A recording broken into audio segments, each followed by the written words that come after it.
Hours 15 minutes run టైమ్‌తో థియేటర్స్‌లో release అయిన 'ఇడ్లీ కొట్టు' సినిమా ఎలా ఉందంటే ఒక్క ముక్కలో చెప్పాలంటే బావుంది మూవీ.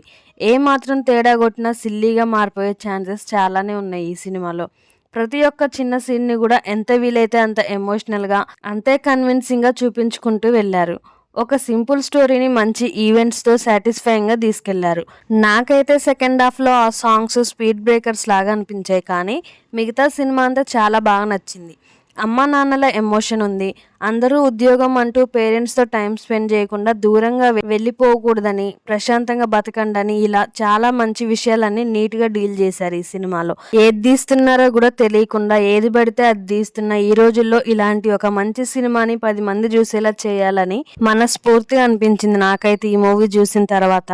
థియేటర్స్‌లో ఏమో గానీ ఓటీటీలో మాత్రం చాలా బాగా రీచ్ ఉంటుంది ఈ సినిమాకి. మెయిన్‌గా ఫ్యామిలీ ఆడియన్స్ నుండి. ఇక ఫ్యామిలీతో చూడొచ్చా అంటే యెస్. ఖచ్చితంగా ఫ్యామిలీతో చూడొచ్చు. అడల్ట్ కంటెంట్ అయితే ఏం లేదు. బేసిక్ స్టోరీ లైన్ ఏంటంటే కొన్ని రోజుల్లో హీరో పనిచేస్తున్న కంపెనీ ఓనర్ కూతుర్నే పెళ్లి చేసుకోబోతున్న హీరో ధనుష్ గారికి అతని తండ్రి చనిపోయారనే వార్త రావడంతో తిరిగి ఇండియాకి వచ్చిన హీరో ఏం చేశాడు? కొన్ని రోజుల్లో ఫిక్స్ అయిన పెళ్లి ఏమైంది? తన తండ్రి నడిపిన ఇడ్లీ కొట్టు పరిస్థితి ఏంటి? చివరికి ఏమైందన్నది స్టోరీ. ఒక సింపుల్ స్టోరీని ఎమోషన్‌కి, టైంకి తీసుకొని ఎంత డెప్త్‌గా చెప్పాలో అలా ప్రతి సీన్‌ని చెప్పుకుంటూ వెళ్లారు. మెయిన్‌గా ఈయన యాక్టింగ్ అయితే సెకండ్ హాఫ్‌లో ఎమోషనల్ సీన్స్‌లో బావుంటుంది. ఇంటర్వెల్‌కి ఇది రివెంజ్‌నే కదా స్టోరీ ఇంకేముందిలే సెకండ్ హాఫ్‌లో అనుకున్నా కానీ సెకండ్ హాఫ్‌ని బాగా రన్ చేశారు. అన్‌ఎక్స్‌పెక్టెడ్ ఈవెంట్స్‌తో, స్ట్రాంగ్ సిట్యుయేషన్స్‌తో క్యారెక్టర్స్ వైస్ హీరో మాత్రమే కాకుండా సత్యరాజ్ గారు, నిత్య మీనన్ గారు, శాలిని పాండే గారు, రాజ్ కుమార్ గారు, ఇంకా మెయిన్ విలన్‌గా అరుణ్ విజయ్ గారు వీళ్ళందరూ అదరగొట్టారు. సరిగ్గా సరిపోయారు ఆ రోల్స్‌కి అన్నట్టుగా మస్తు యాక్టింగ్ చేశారు.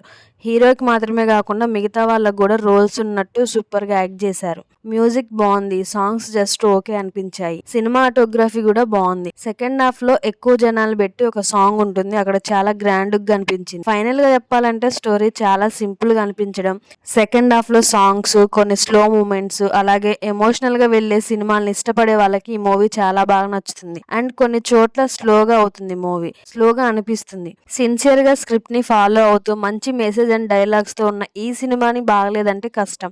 నాకైతే నచ్చింది. It's a decent emotional entertainer film అని చెప్పాలి. మరిన్ని రివ్యూస్ కోసం మన ఛానల్‌ని సబ్స్క్రైబ్ చేసుకోండి.